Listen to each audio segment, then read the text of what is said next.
Hoje é quarta-feira, dia 14, e esse é o nosso segundo editorial do dia.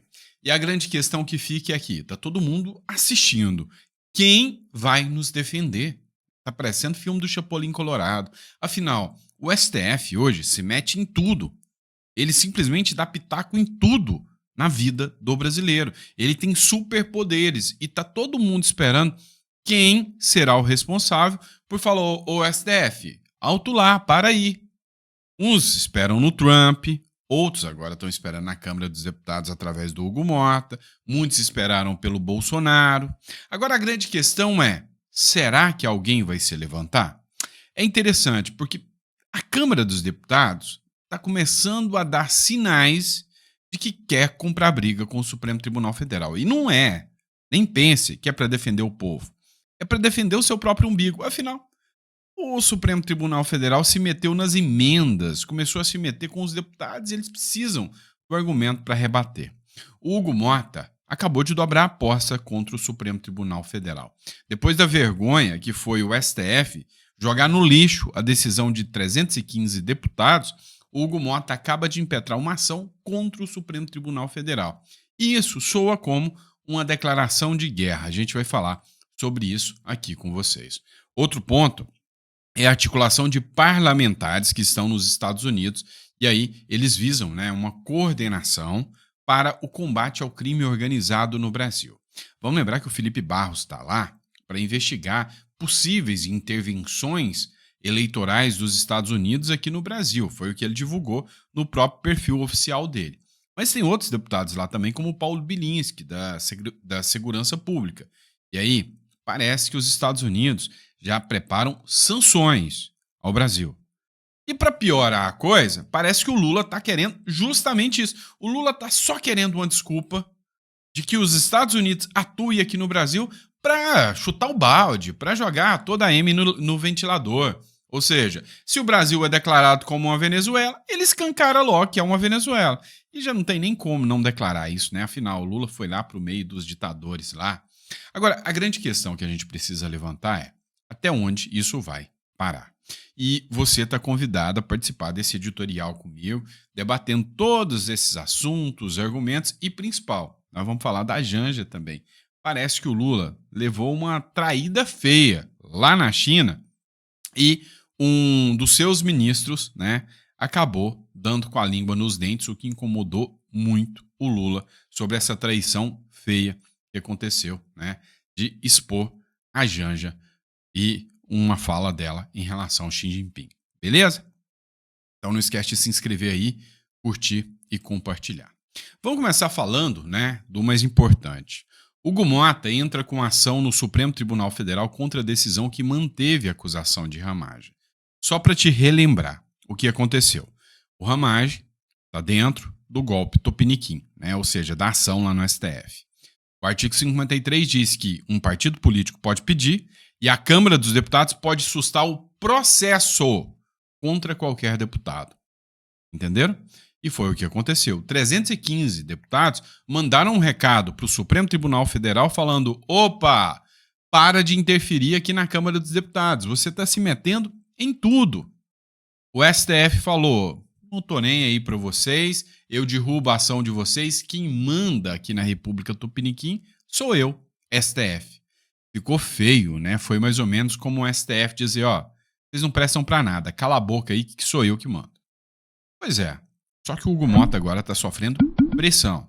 E não é pressão do Bolsonaro, não é pressão do povo. Isso aí para eles não serve de nada. É pressão dos caciques do Centrão que estão vendo o seu poder minar e estão se vendo entrando na mira do STF o tempo todo. O Hugo Mota não só entrou com essa ação, mas como também fez uma nota. Ingressamos nesta terça-feira no Supremo Tribunal Federal, com uma ação para que prevaleça a votação pela suspensão da ação penal contra o deputado delegado Ramagem. Por meio de uma arguição de descumprimento de preceito fundamental, a ser julgada no plenário do STF, esperamos que os votos dos 315 deputados sejam respeitados. A harmonia entre os poderes só ocorre quando todos usam o mesmo meio de diapasão e estão na mesma sintonia. Para mim, foi um recado claro. sei se você percebeu assim, mas o que ele faz? A arguição de descumprimento de preceito fundamental é quando você argumenta que um órgão viola a Constituição. Neste caso, o STF. Ele entrou com ação contra o STF no próprio STF. Mas tem uma mudança aqui. O que acontece? Quem tomou essa decisão é a turma da primeira turma, é a galera da primeira turma ali que tomou a decisão, não respeitando a ação do Ramagem. Só que ele fez o seguinte, olha, eu quero que o plenário, existe um princípio dentro da Constituição Federal que diz que somente por plenário, ou seja, por 11 ministros do STF, deveria ser 13, para adequar mais ao número, né? Número 13, PT, ministros, deveria ser 13 ministros do STF. Mas é o seguinte, somente os 11 ministros do STF é que podem declarar inconstitucional qualquer ato vindo da Câmara. E eles desrespeitaram isso mais uma vez. Foram 5 e não 11. Então, eles falaram, vocês estão desrespeitando a jurisprudência de vocês e o princípio da reserva de plenário. Vocês estão roubando o jogo. Vocês não estão cumprindo as regras. Pois é. E aí ele mandou, harmonia entre os poderes é só quando os dois querem harmonia. Se você quer guerra, beleza, vem pra cima. Eu tô começando a sentir vontade de guerrear também. Pois é, a gente está acompanhando isso com pipoca na mão. De onde virá, não sei. Só sei que, segundo palavras do próprio Aldo Rebelo, o Brasil, ou melhor, o STF já foi longe demais, porque não tem uma Constituição, tem 11 constituições ambulantes, cada um pensa da forma que quer e muda a regra no meio do jogo. É como se você estivesse jogando futebol, o cara chuta, né? O cara chuta, o atacante, a hora que vê que vai perder a bola, pega a bola com a mão, sai correndo e joga pra dentro do gol e fala, não, é porque a regra mudou. Quem mudou? Não, eu também sou juiz, sou jogador. E detalhe, como você reclamou, é falta pra você, viu? Vou bater um pênalti porque eu tava dentro da área quando você fez a falta de reclamar de mim. Você viu sintonia aqui com as medidas do STF. Tenho certeza que o exemplo foi bem feito, né? Vamos lá. Outro ponto que a gente precisa falar.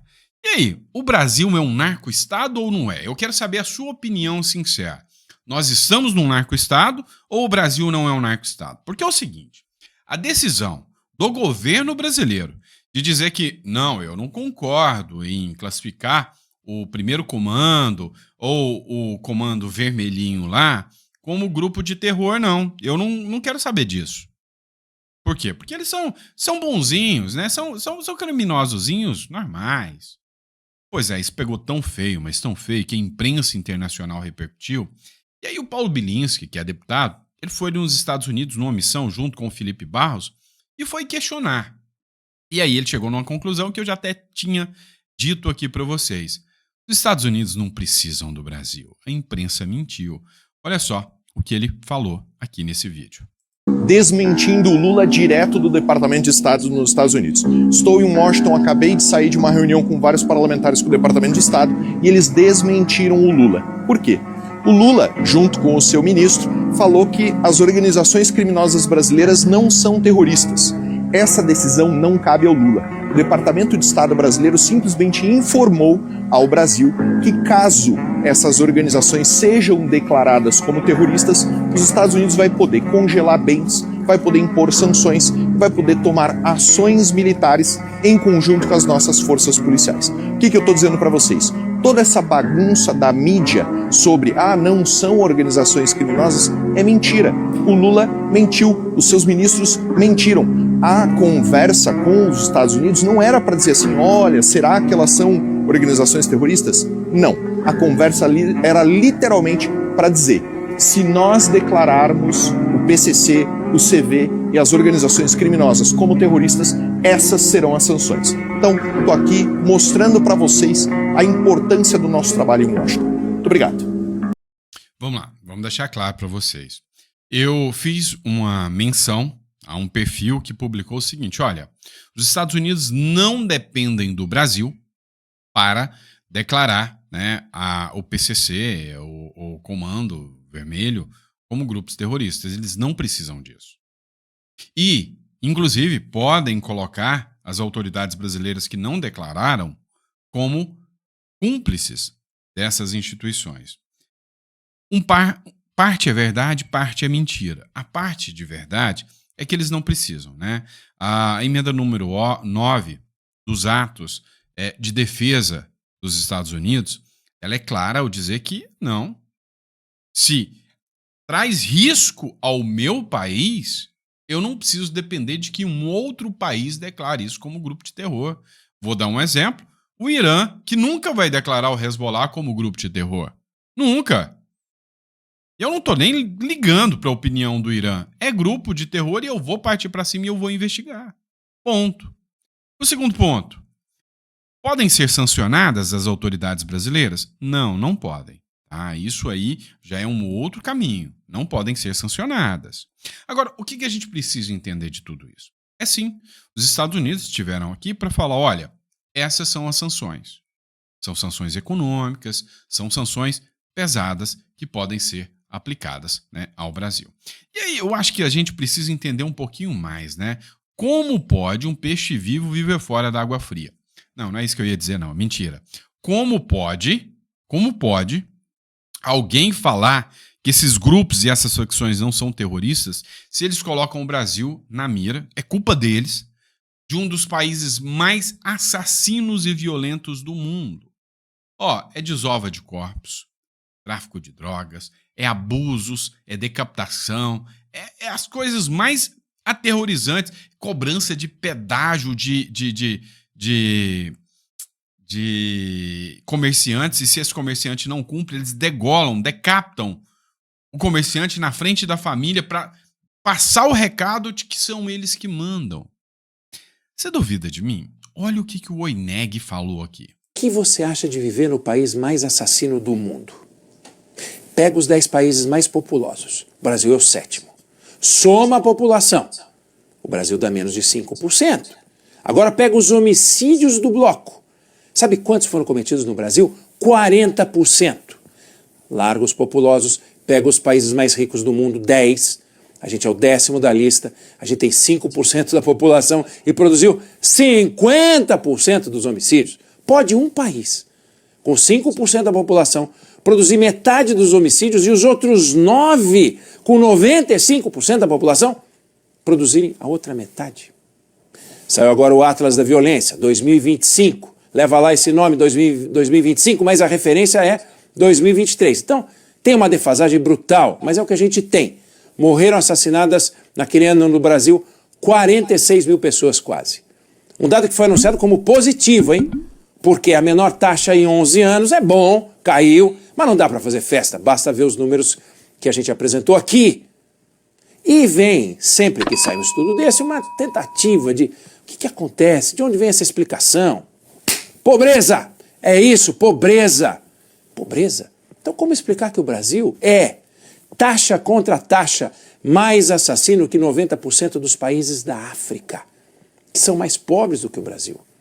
Imaginando que a pobreza fosse a causa dos homicídios, os estados brasileiros mais pobres deveriam ter as taxas de homicídio mais altas. O estado mais pobre do Brasil é Maranhão. Por essa lógica, deveria ser o estado com maior taxa de homicídio, mas não é. Ele é o 12º da lista. Não é pobreza, é desigualdade social. É. Sabe qual é o estado mais desigual do Brasil? Roraima. 6º na lista dos mais assassinos. Lembrando que quando a gente está fazendo essas comparações, a gente está usando morte por 100 mil habitantes, porque tem diferença entre as populações. Outra explicação recorrente, baixa escolaridade. Então vamos pegar analfabetismo. Qual é o estado com maior taxa de analfabetos no Brasil? Piauí. O Piauí aparece em 19º na lista dos estados em homicídio. Qual é o estado que mais chama atenção nessa lista? Bahia. 2ª maior taxa de homicídios. Perde para o Amapá, mas a Bahia tem, assim como o Amapá, mais do que o dobro da média nacional. E no caso da Bahia, em 1980, era dos estados mais seguros do Brasil.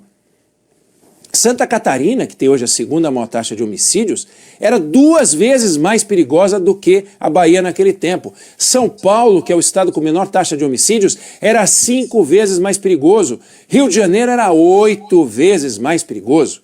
Aí em 2010, a Bahia se tornou o 2º estado mais violento do Nordeste. Não era, hein? E hoje é de longe o mais violento do Nordeste, o 2º do Brasil, como a gente viu. A Bahia tem 4 vezes a população do Piauí e matou 9 vezes mais. Desde 2007, a Bahia é administrada por governos do PT. Passaram por lá o atual senador Jacques Wagner e Rui Costa, atual ministro de Lula, e agora Jerônimo Rodrigues. Será que eles fizeram tudo o que estava ao alcance deles para combater a criminalidade? O que você... Deu para entender? Então, se você estiver discutindo com um petista e ele perguntar, não, mas a taxa de mortalidade no Brasil é a pobreza? Não. Os países com maior taxa de pobreza não são os mais assassinos. Não, então a taxa de mortalidade é, sei lá, escolaridade? Não. Os países com menores taxas de escolaridade não são os mais violentos. Então, qual é a causa de tanta morte no Brasil? É simples. É o governo de esquerda. É simples assim. Vamos lá, pessoal. Dando continuidade aqui, né? Bora entender o que está rolando. Vamos falar de sanção. É o seguinte, o Lula não perde um minuto a oportunidade de ficar calado, ficar em silêncio. Na China, Lula diz que o Brasil não tem medo de competir com os Estados Unidos e nem tem medo de retaliação. Quer dizer, eu ia subir esse dedo aqui, assim, ó, mostra aqui o que o Lula tá fazendo dos Estados Unidos. Ah, tá de sacanagem, tá de piada com a minha cara. Não tem medo? O Lula pode não ter medo, mas o brasileiro, o cidadão brasileiro, o mais pobre, vai se ferrar com isso igual o Maduro, igual o Cuba. Por quê? Porque tem governos fascínoras, governos incompetentes, governos que não estão nem aí com a população, só estão preocupados em se manter no poder. E tem coisa melhor para se manter no poder do que o mundo democrático parar de olhar para esse país como democrático. Porque você, enquanto está mentindo e fingindo que você é democrático, como é o caso do Brasil, você ainda tem que ter uma certa, vamos dizer assim, uma certa postura. Você tem que cobrir o figurino ali. Já no caso do Lula, esse figurino já tá acabando, o cara já tá indo lá pro Putin, lá, junto com os ditadores. O cara tá falando pros Estados Unidos, dane-se aí, os Estados Unidos. Eu não tô nem aí pra você, pode vir retalhar. Até porque o desastre econômico que o governo Lula tá criando aqui no Brasil vai arrebentar. E aí o Lula vai colocar a culpa em quem? Ó, eu também fui sancionado pelos Estados Unidos. É o roteiro do Maduro, é o roteiro de Cuba, é o roteiro da Nicarágua e pronto. Vocês entendem o tamanho dessa meleca que nós nos enfiamos? E aí vem, né, o caso da Janja também. A gente precisa falar sobre isso. Olha só, vou começar trazendo o Marco Feliciano aqui para vocês. Se você acha que tá ruim para você, imagina pra Janja, que cometeu uma gafe. Abriu o jogo, que tudo que eles querem lá na China é só a regulação das redes sociais aqui no Brasil para combater a direita, né? É o governo querendo combater os seus opositores políticos, isso é coisa de democracia? Não, meu pequeno gafanhoto. Olha só o que o Marcos Feliciano falou aqui. Se tá ruim pra você, imagina pra Janja, a primeira-dama do Brasil, que viajou até a China para representar o nosso país. E o que ela fez? Acusou o TikTok, uma empresa chinesa. Sim, lá da China socialista, comunista, de favorecer a direita, que eles odeiam tanto, de favorecer a nós conservadores. Sim, pessoal, a Janja falou isso, lá, na cara deles. É tipo você receber um convite para jantar na casa de um vizinho e dizer que a comida dele não presta, tá estragada. Não confunda isso com coragem, tá? Não, isso não é coragem. Isso é despreparo, é idiotice, é arrogância. Ela foi muito mal assessorada, mas pior mesmo, nem a gafe diplomática. Pior é a narrativa. A esquerda perdeu espaço nas redes e, como sempre, arruma um culpado. Em vez de rever o discurso, culpa o algoritmo. Em vez de ouvir o povo, ela acusa a plataforma. A verdade é que o que favorece a direita não é o TikTok, é o bom senso e a verdade. E isso, infelizmente, nem Janja, nem Lula, nem o PT, nem a esquerda, nem o Palácio, isso eles não têm. Vou mandar um recado aqui pro Marco Feliciano. Ô, Feliciano, para de atrapalhar. Faça-me o favor. Deixa a Janja falar. Deixa ela falar o tanto que ela quiser. Quanto mais ela fala, ela podia até falar do fóquio que ela falou pro Elon Musk, pro Xi Jinping também, que seria interessante, você não acha? Brincadeira à parte, não tô reprimindo o Feliciano. Tô fazendo aqui uma sátira aqui, tá? Né? Mas deixa a Janja falar. Por que deixar a Janja falar? Porque tá impressionante. A Janja acabou de ser vítima agora do machismo, né? Daquela gente, sabe, homofóbica, machista, sexista, aquela gente nojenta daquele jornal de extrema direita chamada Globo. Ué, peraí, então o pessoal da Globo tá batendo na Janja agora. Os homens, né? Homens da Globo estão batendo na Janja agora. Olha só a análise aqui do Otávio Guedes sobre a Janja. Se discutiu o papel da primeira-dama. Eu não lembro do ex-companheiro da Dilma dando declarações oficiais. Eu não lembro do marido da Margaret Thatcher dando opiniões em países em questões de Estado, porque não é o papel do primeiro-damo, da primeira-dama, porque ali, numa viagem institucional, ela tem que obedecer o papel institucional da primeira-dama. Dona Marisa não viajava, detestava viajar, mas também quando viajava não ia buscar para si luzes, buscar para si protagonismo, que isso é simplesmente uma vontade de tentar exibir poder. Fala, Michele é muito melhor do que Janja. Ele citou a Marisa para não citar a Michele, mas fala, a Michele era recatada, viajava, ficava nas embaixadas para não gastar dinheiro público, não cometia essas gafes, era uma lady, né? Agora, a Janja, como é que a Janja conheceu o Lula mesmo? Ela ia visitar ele onde?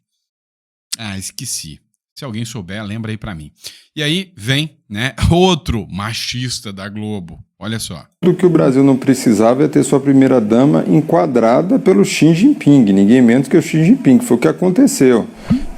E o relato dá crédito aqui a André Sadi e ao Valdo Cruz. Tem sido visto, as atitudes da Janja, elas causam sim um desconforto enorme dentro do governo. E por isso que a gente vê cada vez mais relatos desse comportamento. Mas agora é uma questão diplomática, como teve recentemente no G20, quando ela está com Elon Musk. Ela ataca de forma, num evento paralelo do G20, que acaba, um ataque tão contundente que acaba ofuscando o início do G20. E tendo que o próprio presidente Lula desautorizar a primeira-dama. Então, ela presta um desserviço principalmente ao governo Lula quando ela faz isso. Não. Ela presta um desserviço para a nação, né? Pelo simples fato de ser a primeira-dama brasileira. Mas tá bom, não vamos deixar esse bando de machista falando mal da Janja, porque eu não tô chamando eles de machistas, não. Eles estão fazendo a análise séria, coerente e correta, o que até assusta a gente um pouquinho quando a Globo tá fazendo uma análise séria, né? Mas eles estão fazendo a análise séria. O que eu tô falando é que daqui a pouquinho as feminazes vão estar tudo gritando aí que eles são machistas. Não estão falando porque ela cometeu uma gafe e um papel ridículo, mas porque ela é mulher, né? Não é, gente. A coisa tá errada, as máscaras estão caindo. E aí a Natuza Neri? Ela tem lugar de fala. Foi essa, a Natuza Neri, que teve lá no Palácio do Planalto falando, olha os móveis roubados, olha aqui que coisa linda, maravilhosa, tudo roubado, olha aqui, tem um arranhão no piso, é golpismo, lembra? Pois é, agora tendo que falar mal da Janja, como o mundo não dá volta, ele capota, né? Em primeiro lugar, numa situação em diplomacia, se lá está previsto a fala, a pessoa tem que falar. Se não está previsto fala, não tem que falar. É uma quebra diplomática, uma quebra do protocolo fazer qualquer coisa diferente na casa dos outros. Sabe quando a gente aprende desde pequeno que a gente não pode fazer na casa dos outros algo que possa incomodar o dono ou a dona da casa? Em diplomacia, isso é levado ao paroxismo, ou seja, à extremidade, ao exagero. Não se pode, porque isso pode causar arestas, isso pode atrapalhar alguma negociação ou isso pode incomodar bastante o anfitrião, o que foi o caso, segundo o relato de pessoas do governo, ouvidas pela Sadi e pelo Valdo. Resumindo, é mal educada mesmo. É só isso. E é deslumbrada, e quer aparecer. É isso. Vamos pôr a Sadi também, dar uma criticada aqui, né? Já que eu tô forçando vocês a assistir a Globo, pelo menos é num momento prazeroso, dá uma olhada. Na nossa apuração, relatos que a gente colheu, ela criou um climão nesse encontro com o presidente chinês e a delegação brasileira, com o presidente Lula, porque ela pediu a palavra para falar dos efeitos nocivos da rede social chinesa, o TikTok. Janja, como a gente sabe, sempre faz duras críticas cobra regulamentação aqui no Brasil, mas lá criou um climão porque estava diante da delegação chinesa, do presidente chinês. Conversei até com outros integrantes da comitiva, depois que a gente já havia falado, e um deles me disse que o tom do Xi Jinping não foi o tom de quem estava explicando, não. Foi um tom de reprimenda, um tom de quem não gostei do que você está falando aqui em relação a uma empresa chinesa que já vem sofrendo uma ofensiva do governo dos Estados Unidos, né? Machista esse Xi Jinping. Então, senhora, não foi só, se vocês quiserem, vocês podem regulamentar ou até banir a plataforma. Não, foi numa linha de quem está. Olha, não gostei da sua colocação. A mulher de Xi Jinping, a primeira-dama chinesa, também não gostou, considerou um desrespeito da Janja o comportamento dela naquele momento. Segundo os relatos que a Andréa obteve, eu também confirmei, não era um momento de ninguém falar, mas a Janja tomou a palavra e mesmo depois da observação, diríamos assim, de Xi Jinping, ela continuou falando, o constrangimento só piorou, né? E virou o assunto da comitiva brasileira, porque... E aí, resumindo, né? Só causando conflito diplomático, viajando com rios e rios de dinheiro do povo brasileiro, né? E aí, assim, eu tô começando a gostar quando eles falam. Vocês lembram quando eu disse para vocês que o melhor cabo eleitoral da direita no mundo é a esquerda no poder? Pois é, parece que eu não tava tão errado assim, né? Deixa eles falarem, né? Eu mesmo fiz campanha para que o Lula não parasse com as lives dele. É óbvio. E aí o Lula aparece para defender a Janja. Falando, não, foi a Janja não, foi eu que cacei briga com Xi Jinping. Inteligência rara, né? E aí o grande ponto é que ele fala que ele foi traído aqui, né? Ele foi traído a partir do momento que os ministros não poderiam ter falado isso. Ou seja, se ele descobrir quem é esse ministro que falou, cabeças vão rolar. Gostaria de pedir para o senhor comentar a reunião com o presidente Xi Jinping, mais especificamente a pergunta da primeira-dama sobre o TikTok. E a resposta do presidente Xi Jinping dizendo que o senhor poderia banir ou restringir o TikTok no Brasil, se o senhor faria alguma coisa nesse sentido. Você sabe, primeira coisa que eu acho estranho é que como é que essa pergunta chegou à imprensa? Porque estava só meus ministros lá, o Alcolumbre e o Omar. Isso soou como ameaça, ou só eu que percebi isso? Não, eu quero saber quem foi o Fiduma que soltou aqui isso aí para a imprensa. Então alguém teve a pachorra de ligar para alguém e contar uma conversa que teve num jantar em que era uma coisa muito, mas muito confidencial e uma coisa muito pessoal. E depois, eu que fiz a pergunta, não foi a Janja. Eu que fiz a pergunta. Eu até fico perguntando, que eu vi na matéria que um ministro estava incomodado, ficou incomodado. Se o ministro tivesse incomodado, deveria ter me procurado e pedido para sair.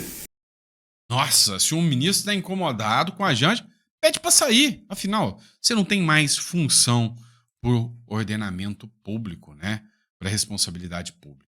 Eu fico pensando, né, no Jamil Chad, lendo e vendo isso, com vergonha do dia que ele comemorou que os diplomatas do Itamaraty sabotavam o Bolsonaro. Precisava sabotar o Bolsonaro para tentar fazer o Bolsonaro passar vergonha e não conseguiram, porque ele é um líder muito bem respeitado mundo afora.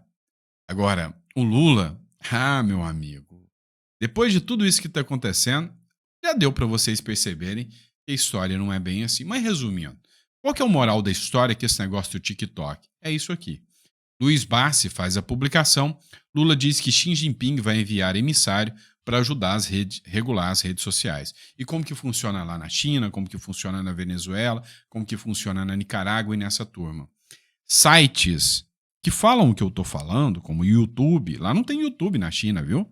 Só para deixar claro, eles têm uma plataforma própria, você só assiste aquela plataforma. Só. O conteúdo que é produzido de fora do TikTok, lá na China, não roda lá dentro. Afinal, eles não podem ver como é a vida das outras pessoas. Eles não podem ter o contato com o que é de fora. Olha só, você precisa usar VPN. E aqui a gente já teve, né, um pedacinho do que funciona, de como funciona. Lembra quando o X foi banido e se você usasse um VPN, você tomava uma multa de 50 pila, ilegal mesmo por não ser parte no processo? Pois é, esse é o modo da nova democracia atuar. Tá ruim ou quer mais? Deixa no comentário que eu quero saber. Obrigado por ter acompanhado. Editorial da hora do almoço atrasou um pouquinho, né? Desculpa aí, eu tô muito conversador esses dias, desculpa. Mas a gente volta às 4 horas pra gente ter mais um papo e que não falte nunca o pão de cada dia na sua mesa. Grande abraço e até o próximo editorial.